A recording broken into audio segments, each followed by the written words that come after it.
If faith needed visible proof to exist, it would never have survived the centuries. This is the first blade that cuts the reader of Hebrews 11, and it was precisely here that Charles Spurgeon used to hold the congregation in absolute silence. He knew that before speaking of achievements, God needed to destroy a deeply rooted illusion, that faith is born from evidence. For Spurgeon, true faith begins when everything that can be seen fails. It is born in the invisible, grows in the dark, and is sustained when there is no sensory or emotional support. Therefore, Hebrews 11 does not open with deeds, but with definition. Faith is the substance of things hoped for, the evidence of things not seen. This is not devotional poetry. It is a spiritual confrontation. Spurgeon taught that this initial statement already excludes all utilitarian faith. If you only believe when you understand, it is not faith. If you only obey when you feel secure, it is not faith. If you only walk when you see the complete path, it is not faith. Biblical faith, he said, does not ask for light to take the first step. It takes the step because it trusts the voice that called. And this trust is not naive, it is profoundly spiritual. It is not anchored in the visible world, but in a denser, older, and more stable reality, the eternal Word of God. Observe the first names in the chapter.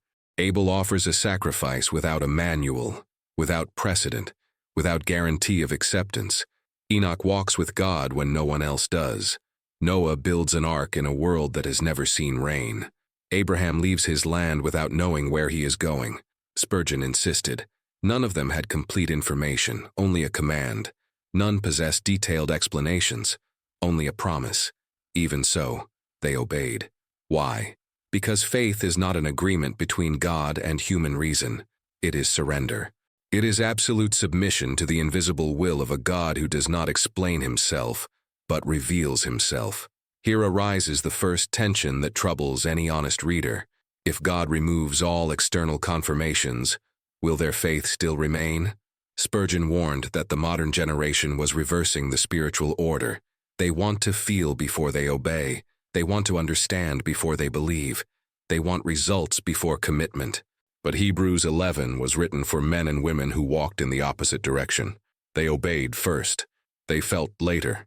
And often they never fully understood. This faith is not based on emotions, miracles, or open doors. It is based on the unchanging nature of God.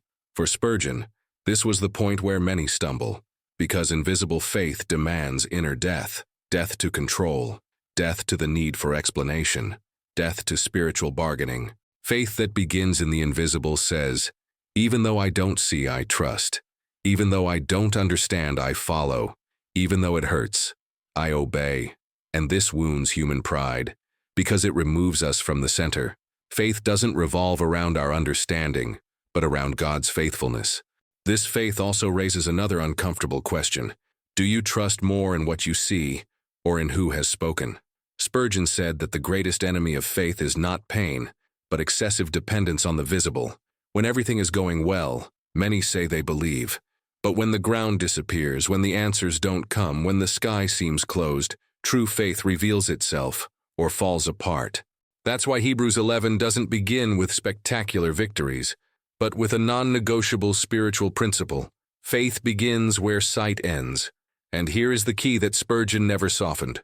Faith born in the unseen does not promise immediate comfort. It promises alignment with eternity. It does not guarantee the absence of suffering, but it guarantees direction. It does not eliminate the darkness, but it teaches how to walk within it. This faith is rare because it demands total surrender. It demands trusting God not only when He acts, but when He is silent. If this introduction already causes discomfort, it is fulfilling its purpose. Hebrews 11 was not written to soothe consciences, but to reveal the kind of faith that heaven recognizes. And Spurgeon knew, whoever does not accept beginning in the unseen will never endure what comes after, because this faith does not grow on safe ground. It grows where logic surrenders, where the soul is silent, and where the spirit learns to trust without seeing. And the question that remains suspended, preparing the next step, is inevitable. If this is the basis of faith, what happens when it does not produce victory, but demands perseverance? For years, many have approached faith as if seeking a tool, something that works, that solves problems. that delivers measurable results. Charles Spurgeon observed this movement with quiet concern. He said that when faith is reduced to a means of achieving visible victories, it ceases to be faith and becomes merely a religious expectation. Hebrews 11 dismantles this logic in an almost cruel way, because after presenting magnificent feats, it suddenly changes the scene. It's as if the text pulls the rug out from under the reader's feet. First, we see doors opening. Then, we see bodies being wounded, and both are called faith.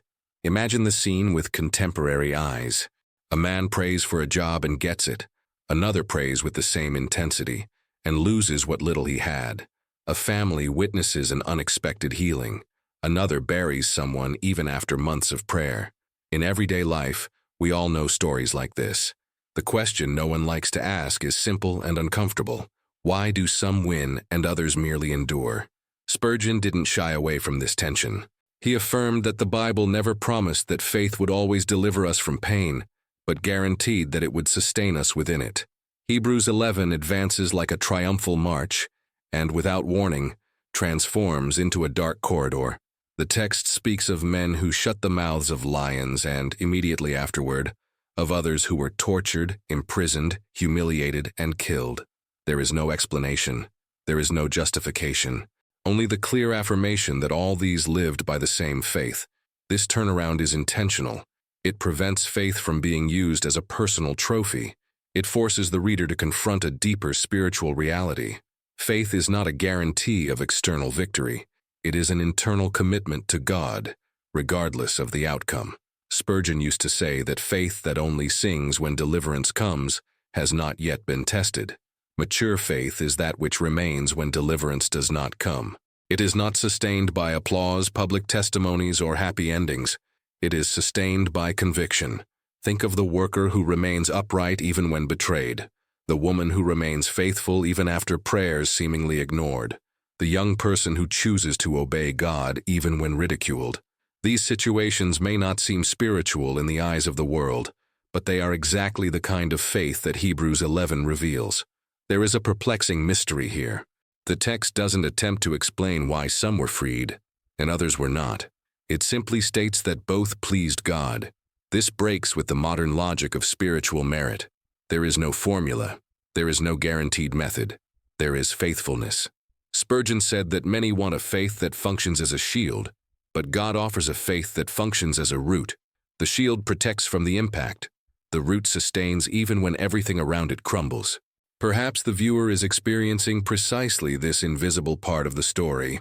No miracles to recount, no victories to post, just long days, slow responses, and a constant feeling that God could intervene, but chooses not to.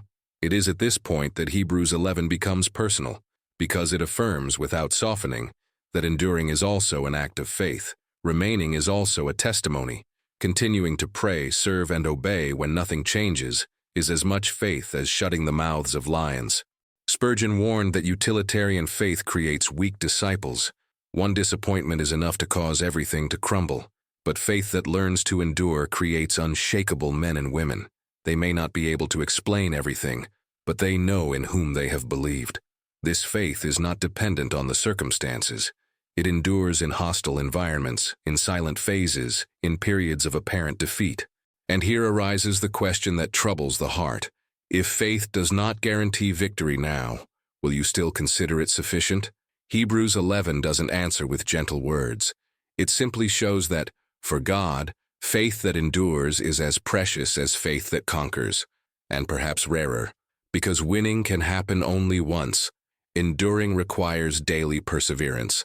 It requires waking up and continuing even without encouragement, without recognition, without immediate relief. It is a faith that doesn't negotiate, doesn't impose conditions, doesn't threaten to give up. It simply remains. This realization changes everything. Faith ceases to be a means of achieving something and becomes a way of living before God. And when this truth takes hold, the text prepares the reader for an even greater shock. Because if enduring is already difficult, what happens when the promise never arrives in this life? This question is not theoretical. It is the next inevitable step in the journey, and Hebrews 11 has not yet finished wounding before healing. There's a phrase in Hebrews 11 that Charles Spurgeon used to read more slowly, as if treading on sacred and dangerous ground at the same time. All these died in faith, without having received the promises. For him, this line wasn't a theological detail, but a spiritual abyss. It dismantles the silent expectation that faith exists to guarantee happy endings here and now. Spurgeon asserted that if this phrase doesn't bother us, it's because we still don't understand what faith is. To die believing, without seeing, without touching, without reaping, is the point where faith ceases to be useful and becomes true. There is something profoundly human in the desire to see results. We expect signs, answers, confirmations. We live in a culture that measures value by immediate delivery. But Hebrews 11 forces us to look at men and women who walked their entire lives sustained by something that never materialized before their eyes. They lived with promises that functioned more as compasses than as rewards. Spurgeon said that their faith was not tied to the human calendar, but to God's eternal time, a time that does not rush to fulfill expectations. Abraham is the most disturbing portrait of this reality. God promised him a land, but he lived as a foreigner.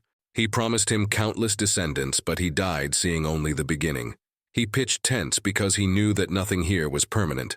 Spurgeon saw in this a forgotten key. True faith produces detachment. Those who truly believe do not settle completely in this world, because they know that this earth is not their final destination. Could you live for decades supported by something that would only make sense after your death? Would your faith survive if God said, "Trust, but you will not see"? The text says that they confessed to being pilgrims and strangers. It wasn't poetic humility. It was spiritual awareness. They knew they were just passing through. That changes everything. Those who live as pilgrims don't turn promises into idols. They don't demand immediate fulfillment. They don't try to force God to act. Spurgeon said that self-interested faith wants the promise.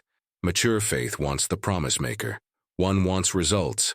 The other wants communion. This perspective even alters how we deal with frustrations. When the promise doesn't arrive, the modern heart goes into crisis. It questions, accuses, gives up. But the men of Hebrews 11 interpreted the absence of fulfillment not as failure, but as a sign that there was something greater beyond the visible horizon. They learned to read the delay as divine pedagogy. It wasn't denial. It was preparation for something that this life couldn't contain. Sarah laughed at the promise, not out of absolute disbelief, but out of awareness of the impossibility. Even so, she believed. She conceived. And even then she did not see the fullness of what was promised. Spurgeon observed that God allowed this on purpose, so that it would be clear that faith is not validated by how much one receives, but by how much one trusts.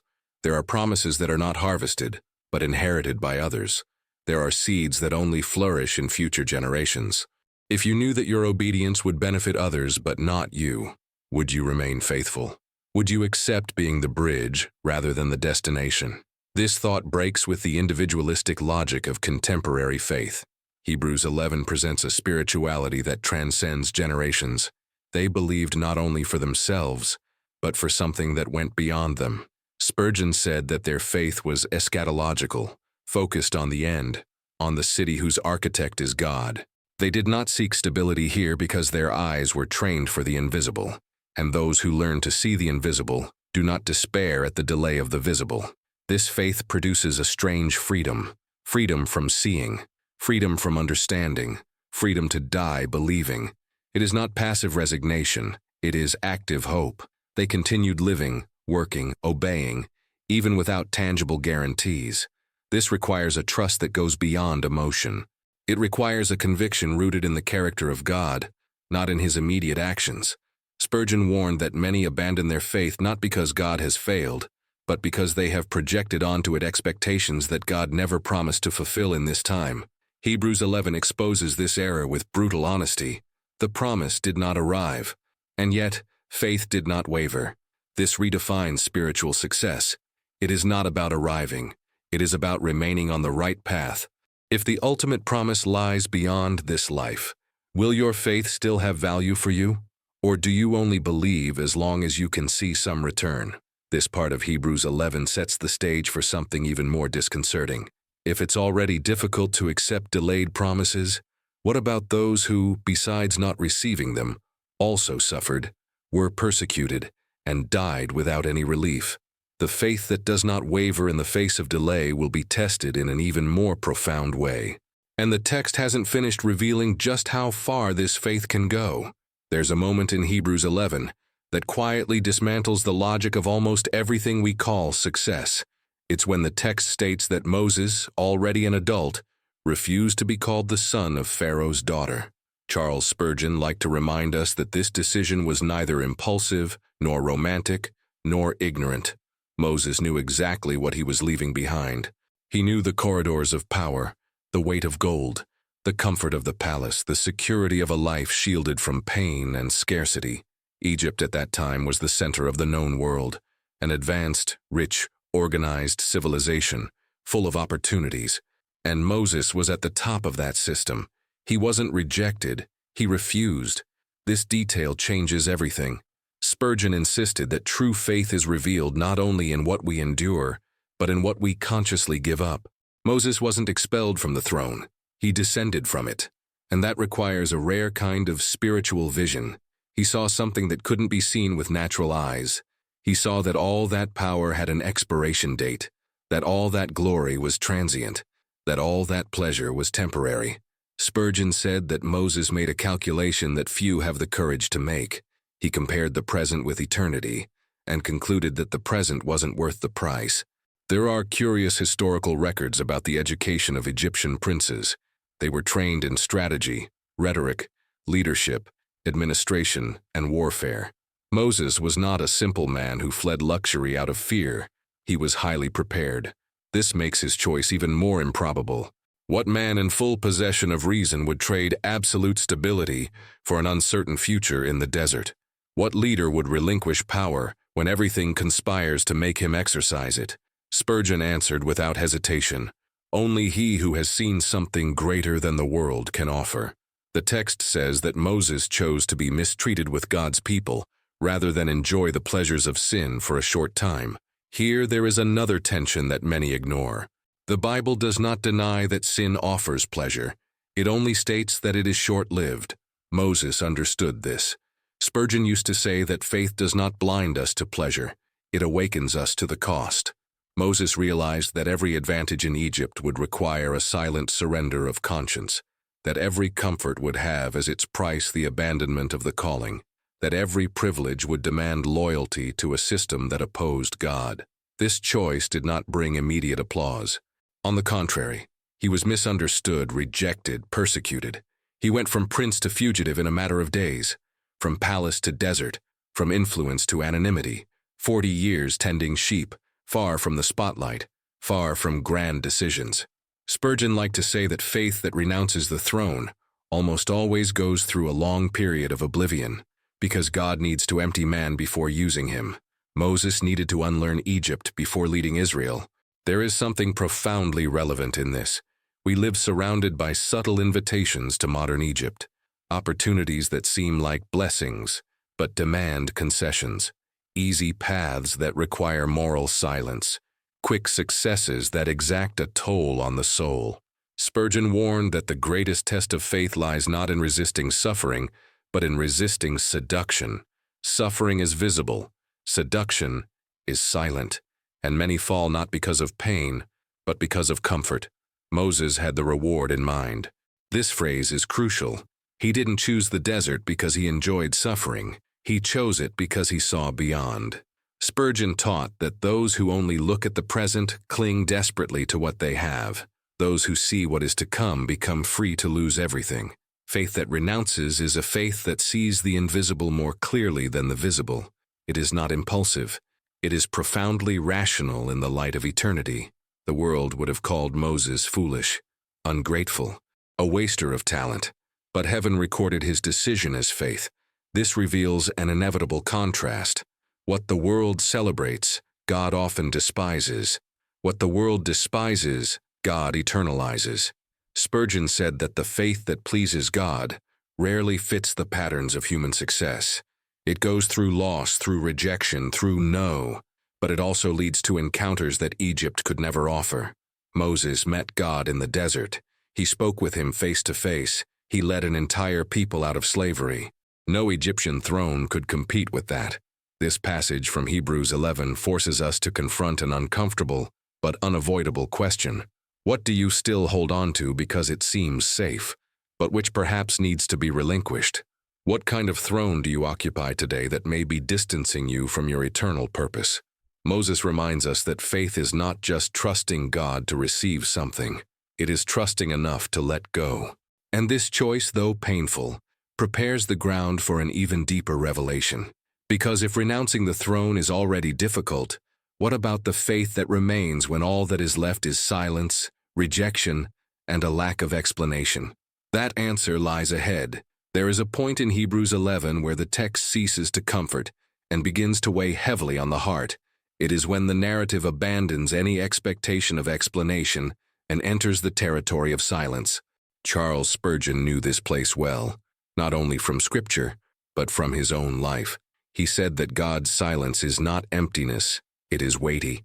It is not absence, it is proof. And when Hebrews 11 begins to speak of those who were mocked, flogged, imprisoned, and killed, the modern reader finds himself facing a faith that does not function as a shield, but as an anchor. The text describes people who did not experience deliverance. There was no visible intervention, no favorable turn of events at the last moment. The sword fell, the stone was thrown, the prison closed, and yet they remained believing. This directly confronts the idea that faith exists to avoid suffering. Spurgeon said that many want a God who explains everything, but the biblical God often reveals himself precisely when he is silent.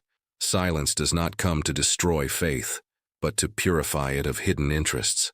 Think about how many times in everyday life silence is interpreted as rejection, an unanswered prayer, a prolonged wait, a problem that remains unresolved. The human tendency is to conclude that something has gone wrong, that God has withdrawn, that faith has failed. Hebrews 11 presents the opposite reality. There are times when heaven closes not because God has abandoned us, but because faith has reached the point where it needs to walk without any support, and it is here that many retreat. Spurgeon used to say that the rarest faith is not the one that wins public battles, but the one that endures private defeats without abandoning trust.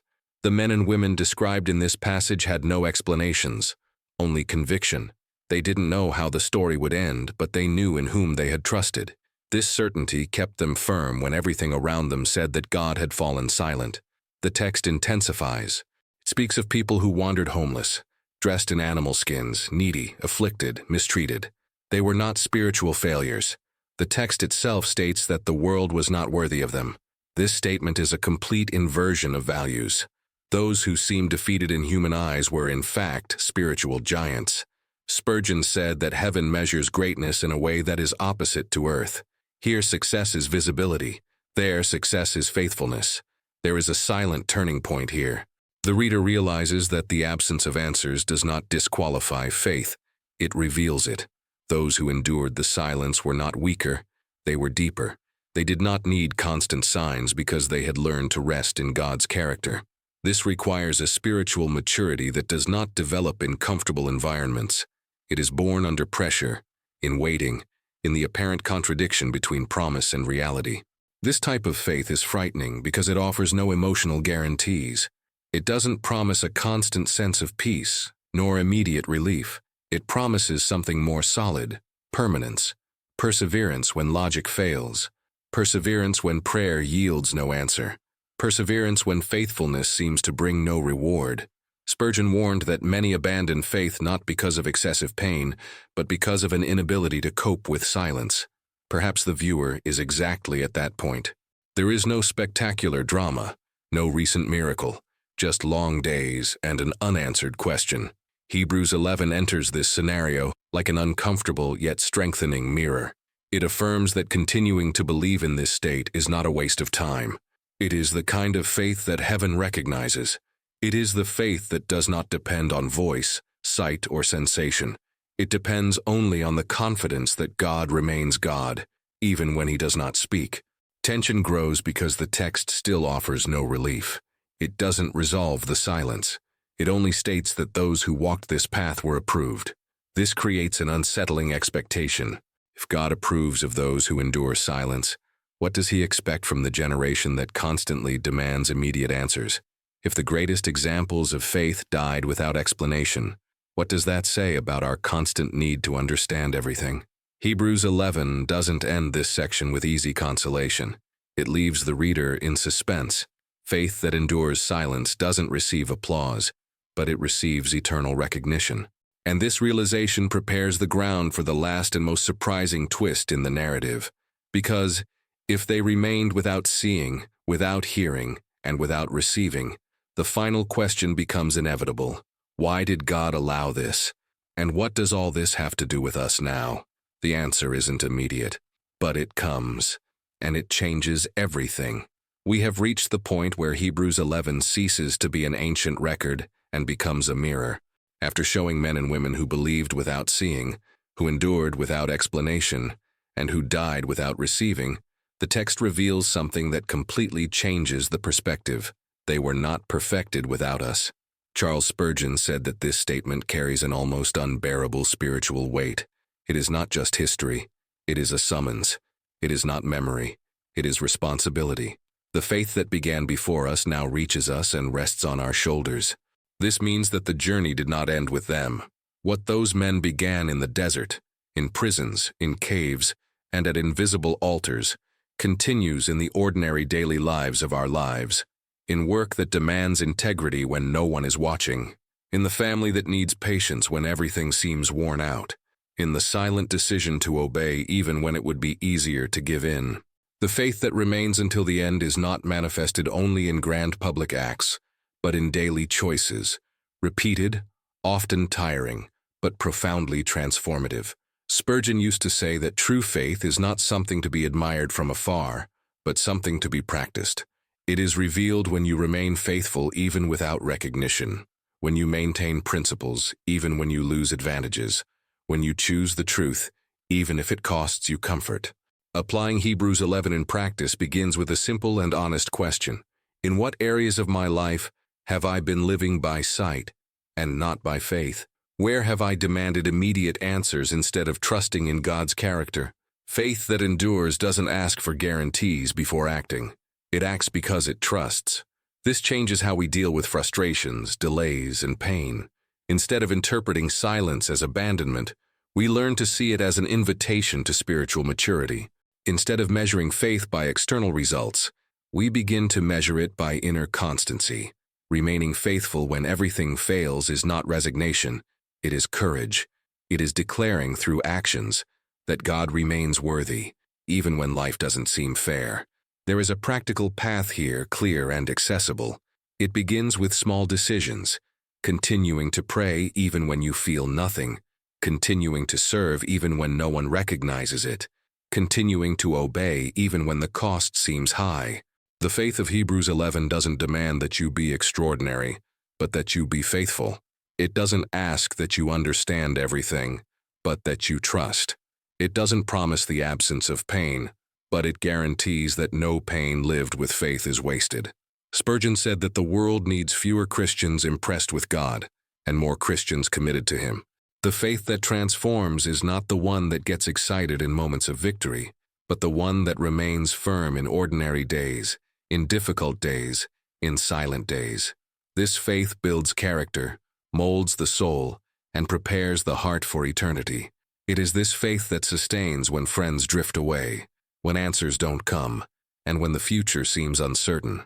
Hebrews 11 concludes by making it clear that the story of faith is still being written. Every decision you make, every step of obedience, every moment you choose not to give up, adds a new line to this testimony. You are not alone on this journey. You are part of a spiritual lineage that spans generations. The final question is not whether you understand all of this, but whether you are willing to live accordingly. If this message challenged you, apply it today. Choose to remain. Choose to obey. Choose to trust, even without seeing. This is the faith the world doesn't understand, but heaven recognizes. If you choose this faith, show it. Like this video so more people can access this message. Write in the comments, even anonymously, saying, I choose the faith that remains until the end. Subscribe to the channel and activate notifications to continue receiving content that awakens, challenges, and strengthens. Together, let's keep this torch burning, because the faith that remains is the faith that transforms.